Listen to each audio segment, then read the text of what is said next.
Bonjour à tous, bienvenue à la brasserie Wepler. Nous sommes ici dans le 18e arrondissement de Paris. Notre invité aujourd'hui a joué pendant 12 ans dans l'une des séries phares de la télévision française. Il s'agit bien sûr de Sous le soleil, diffusé dans plus de 134 pays. Il y a incarné Grégory, l'un des personnages mythiques de cette série.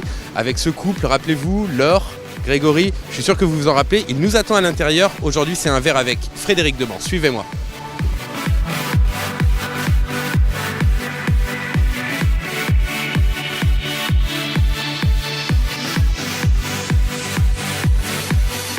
Merci beaucoup de nous recevoir ici. Tout d'abord, première question, pourquoi tu as choisi ce bar ? Parce que ça fait un peu plus de 30 ans que je viens ici. C'était ma cantine. J'avais mon agent qui était pas loin, boulevard Malesherbes. Et je venais souvent manger ici avec mon meilleur ami, Elie Kakou. Elie aimait beaucoup cet endroit parce qu'il y avait justement des petits salons comme ça où on pouvait... puis tu sais, il était très timide et très... Donc c'était mon lieu de rendez-vous avec Elie. Et puis c'est le bar où j'en parle dans le livre, où je venais dans les périodes un peu creuses. C'est-à-dire dans les périodes fastes, je venais me bourrer d'huîtres, parce qu'ici c'est les meilleurs de Paris. Ils sont bien. Hein. Et quand j'avais pas de thunes, je venais boire un café, une clope en terrasse. Et c'est d'ailleurs comme ça qu'a démarré l'aventure de Sous le soleil. D'accord, pourquoi exactement ? Parce que j'étais en terrasse, je fumais une clope. Et la directrice de casting est passée en voiture, Julie Philippe, et il cherchait désespérément le mec pour jouer ce personnage. Donc elle s'est arrêtée en bagnole et il y a tout un chapitre là-dessus où elle me demande si ça m'intéresserait de jouer dans une série à Saint-Tropez. Et moi, je sortais des Cœurs brûlés, qui avait fait le carton qu'on connaît. J'étais resté 6 mois au placard sans un rendez-vous après. Donc je lui ai dit, écoute Julie, les séries, non, c'est bon, j'ai ma dose.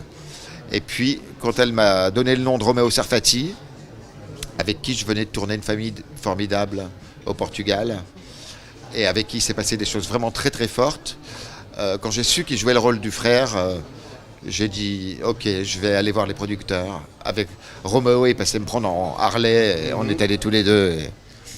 Et voilà, on n'a même pas fait d'essai, c'était tellement évident entre nous. On va revenir justement sur tout ça, tout ce que tu viens de dire.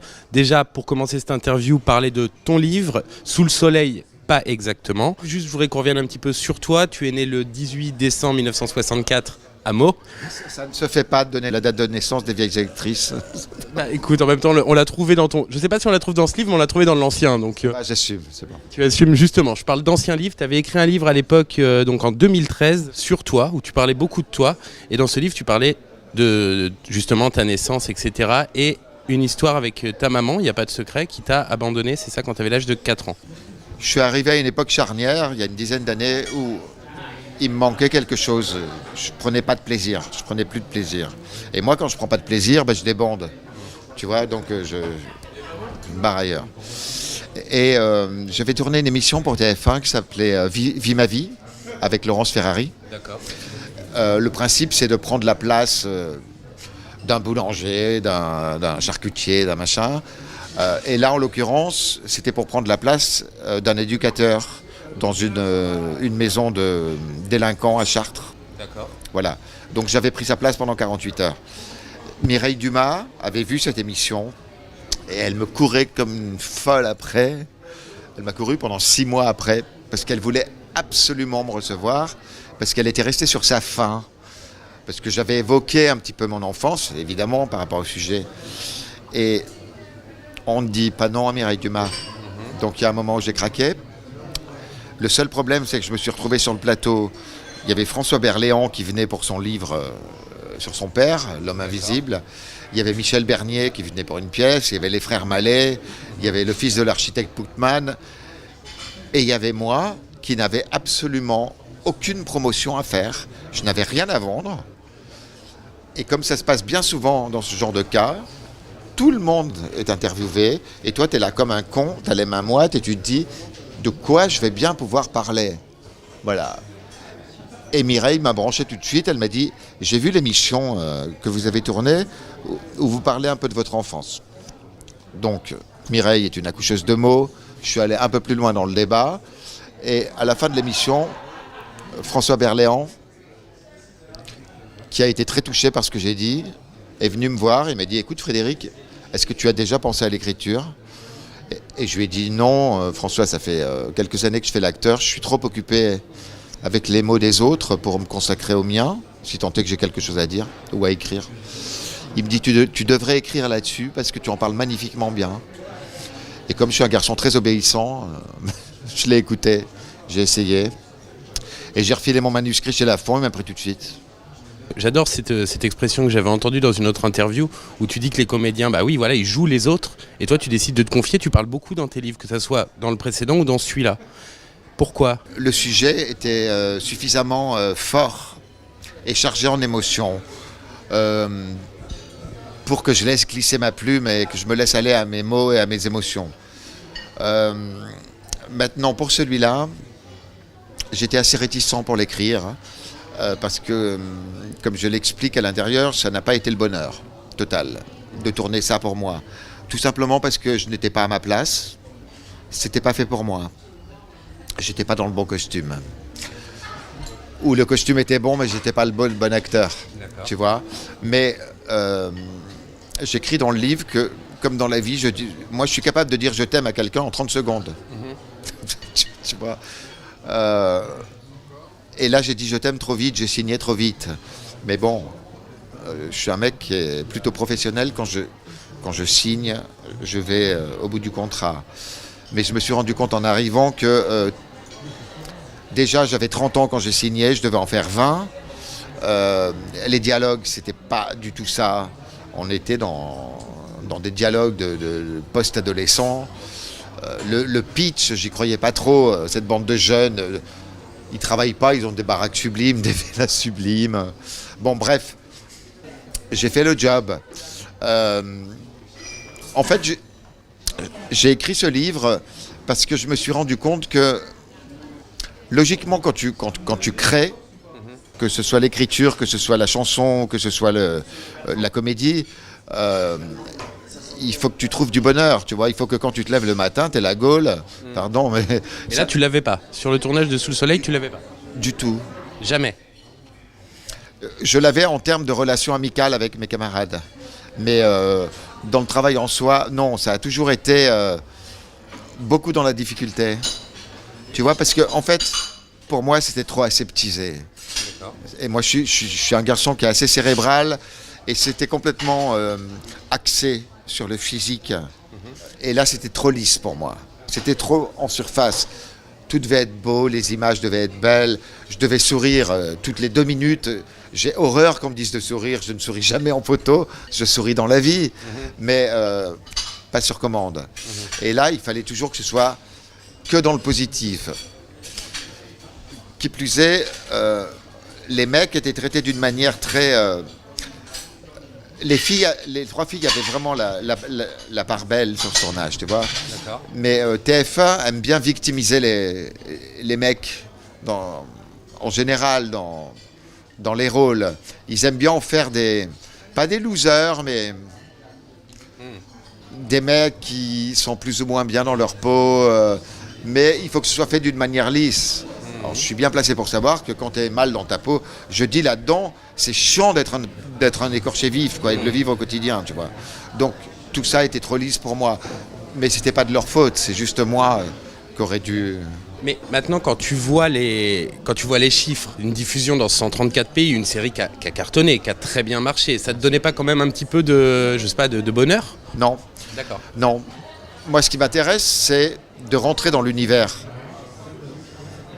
d'un mec qui a écrit quelque chose, que je rencontre, et que pendant la rencontre, il se passe suffisamment de choses pour qu'il ait envie de m'emmener avec lui dans la chose qu'il a imaginée dans la tête.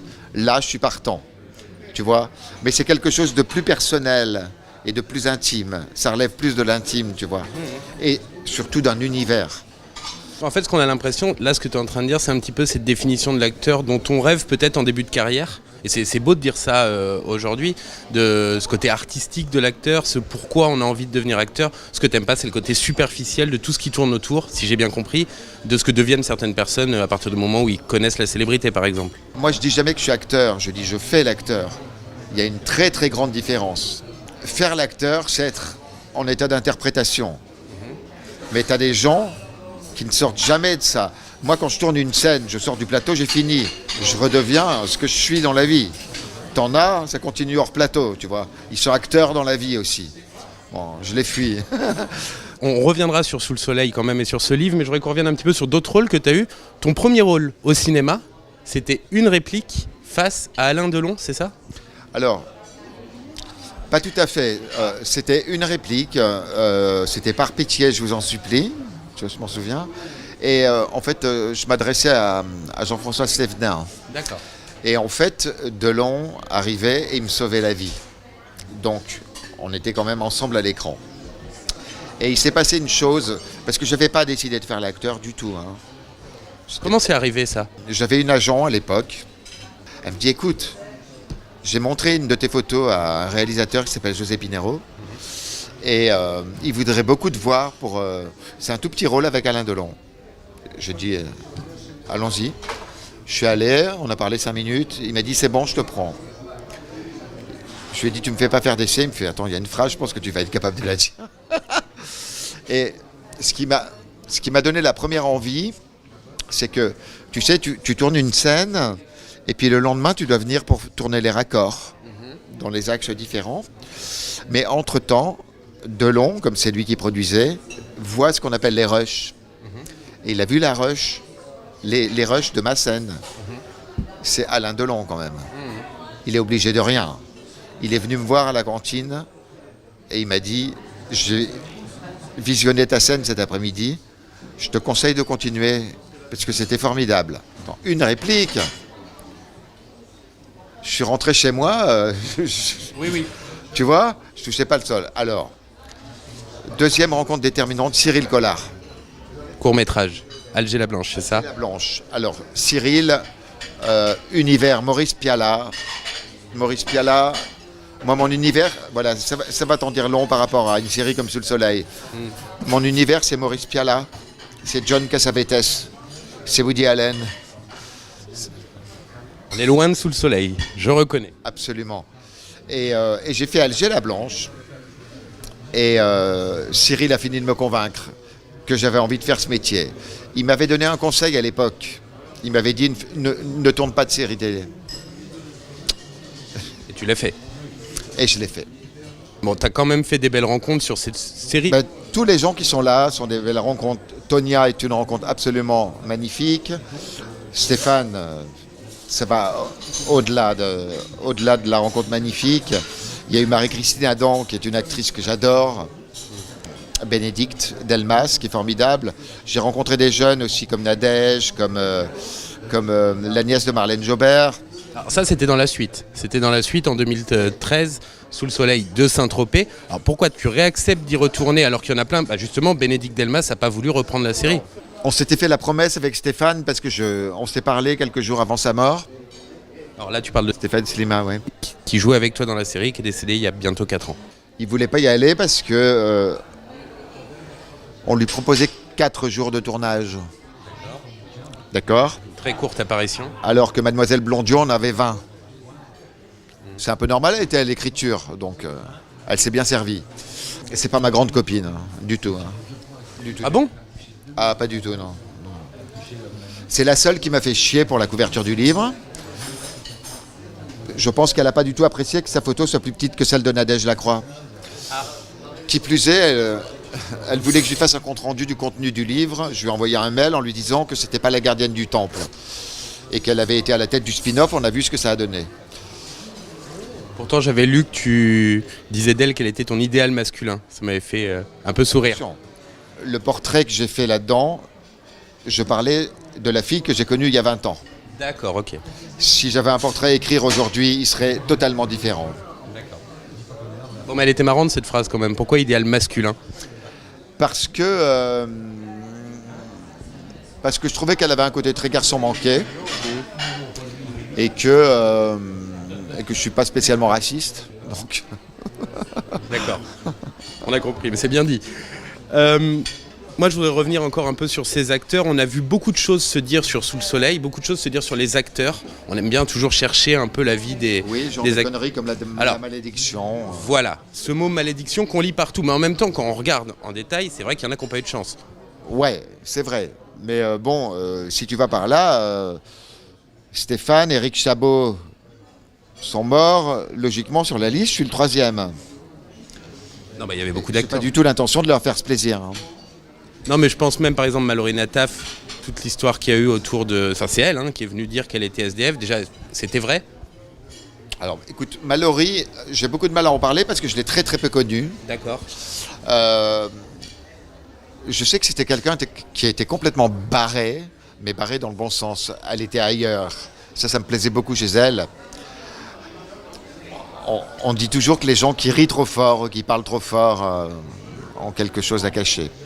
Je ne sais pas de tout ça, ce qui est vrai ou pas, et j'espère vraiment qu'elle va bien, quoi. Je ne peux pas dire autre chose sur elle. On l'espère tous qu'on a des bons souvenirs. Bon, après, tu racontes aussi des anecdotes rigolotes. Apparemment, elle rigolait des fois un peu fort sur le tournage. Oui, ça, je m'en rappelle. Ça, c'est drôle. Oui, non, mais elle s'est pissée dessus parce elle partait de faux rire en faux rire, Mallory.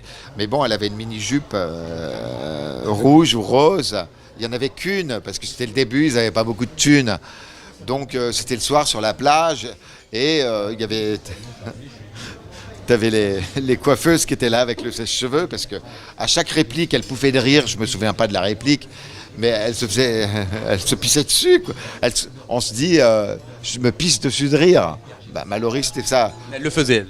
Voilà, c'était ça. Mais bon, c'était... Il y a l'anecdote de Brigitte Bardot aussi. Alors ça, qu'est-ce que c'est? Parce que j'ai découvert ça, c'est vrai? Alors, Brigitte Bardot, je me suis quand même penché sur l'anecdote, parce qu'elle a fait un tel barouf. Elle n'était pas contente du tournage. Mais non, mais... Ça lui a jamais plu. Attends, mets-toi à sa place.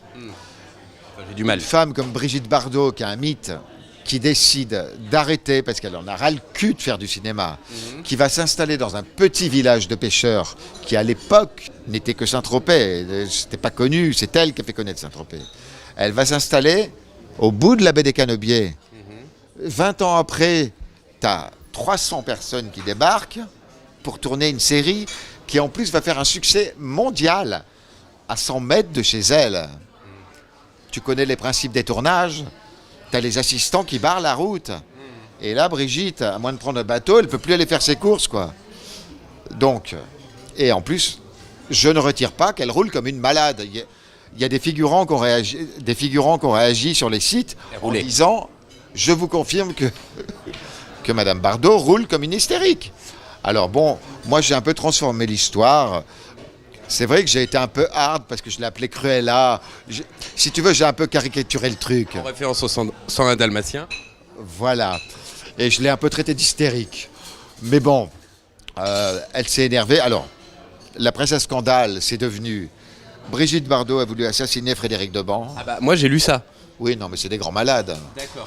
Donc, moi j'ai fait, si tu veux, elle a fait paraître un article dans Nice Matin en disant, mais qui c'est ce jeune con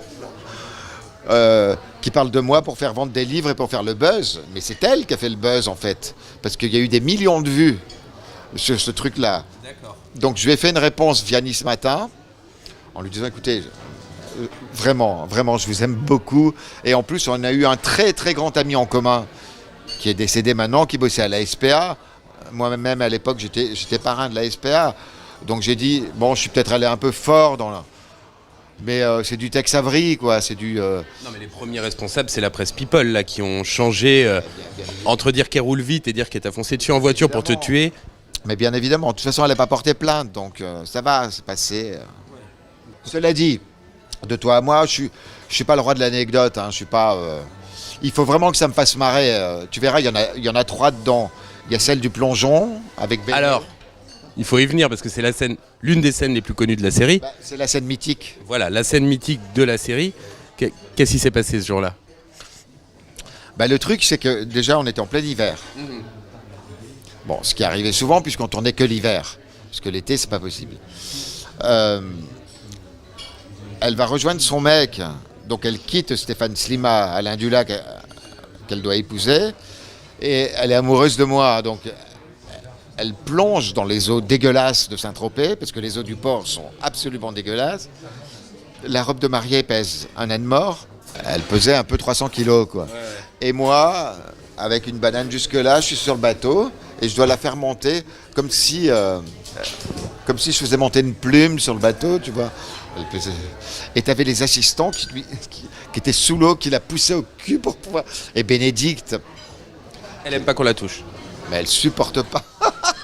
D'accord. Ça complique les choses. Voilà. Donc, c'est vrai que ce plongeon est absolument magnifique.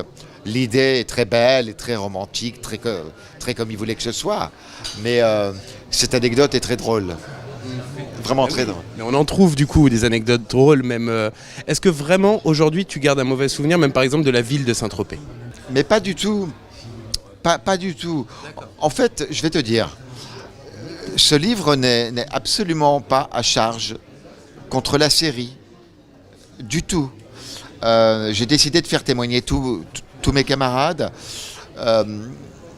La seule personne à qui je m'en prends dans ce livre, c'est moi-même.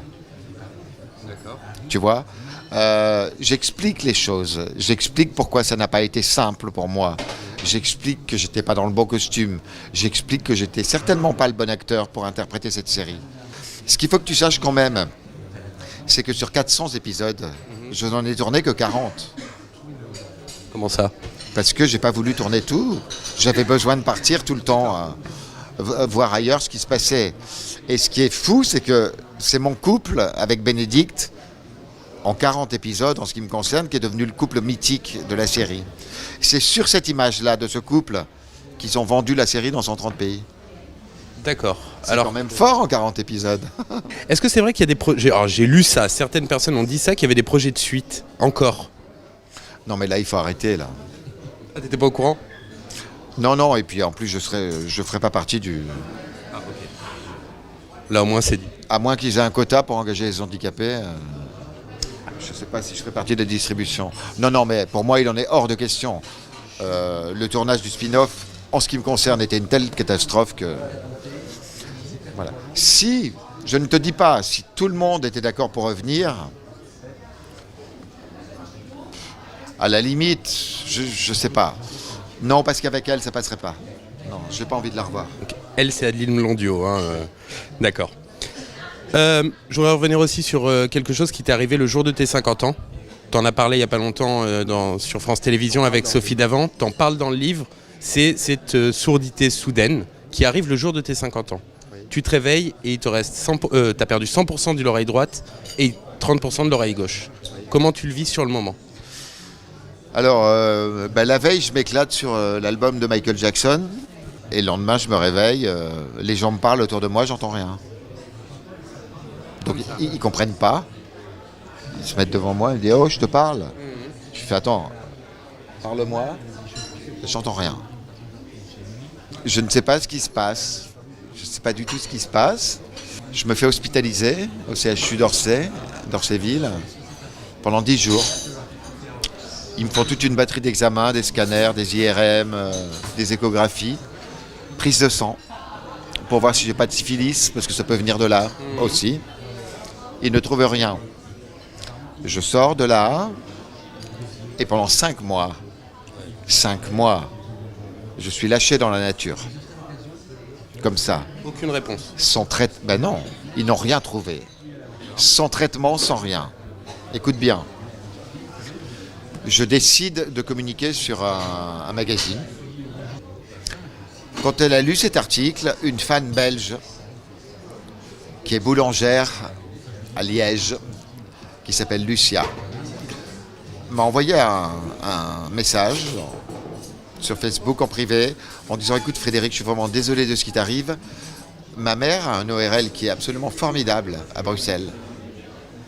Ça ne te coûte rien d'y aller. » Et j'ai pris le train, je suis allé à Bruxelles, je suis allé voir son ORL. Je suis rentré dans le cabinet.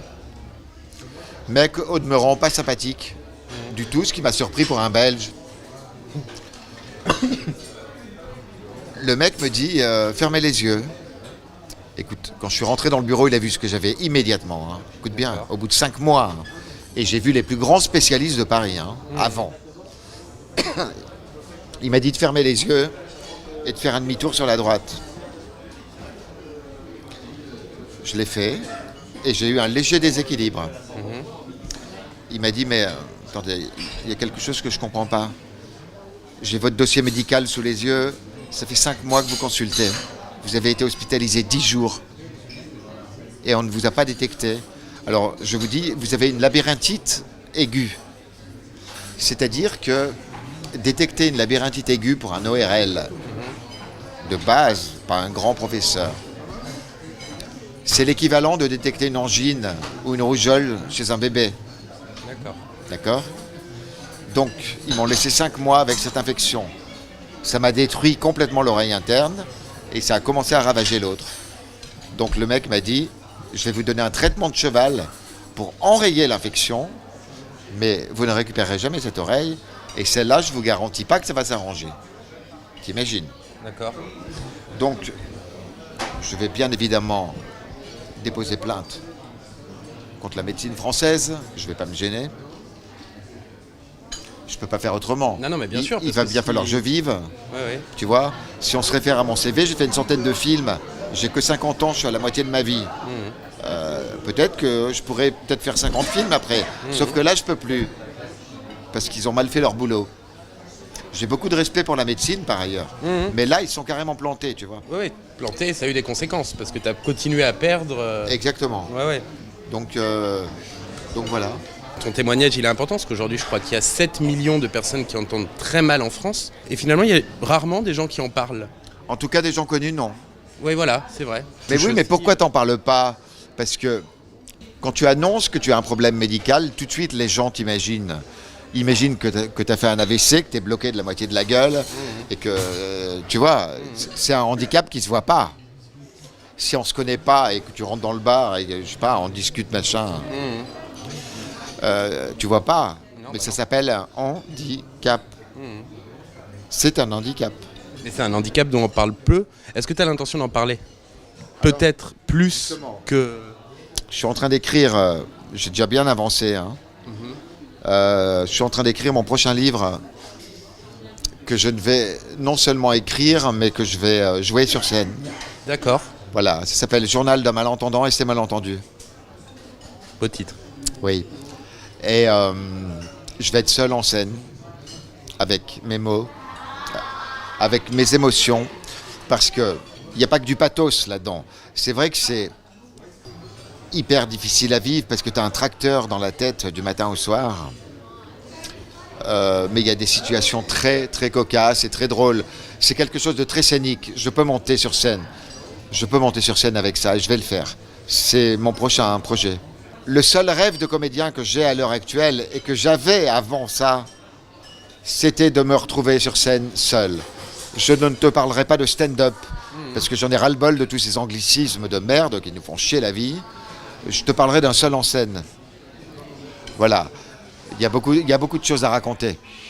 La redécouverte des ébats sexuels, par exemple. C'est-à-dire que la lumière éteinte, c'est terminé, quoi. D'accord. Eh ben oui, parce qu'il faut que tu gâtes les réactions de la personne. Non, mais c'est là où je dis qu'on n'en parle pas beaucoup et que c'est des choses auxquelles on pense pas, mais oui. Non, mais c'est des trucs aussi cons. Ouais. La musique. Je voudrais faire 10 tableaux. Il y aura 10 tableaux en tout. Il n'y aura pas que des choses drôles. Mais le but n'est pas de faire pleurer dans les chaumières, mais je crois que ce qui m'arrive est un signe. Parce que je suis un mec qui ne s'est jamais épargné dans la vie. Toutes les conneries possibles et inimaginables, je les ai faites et je les ferai encore. Voilà. Parce que je ne vais pas m'arrêter de vivre parce que j'entends moins. Mais ça m'est arrivé à une période de ma vie où j'étais assez dans l'excès de tout. Et je pense que je me suis pris un coup de bâton sur la tête. Comme un rappel à l'ordre.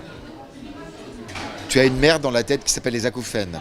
Je t'explique le principe. Les acouphènes, ça te balance que des mauvaises ondes. Okay. C'est genre, tu vois un autobus qui passe, ça te dit balance-toi dessous. T'as plein de gens qui ont eu ça, qui se sont foutus en l'air. Parce que c'est juste insupportable.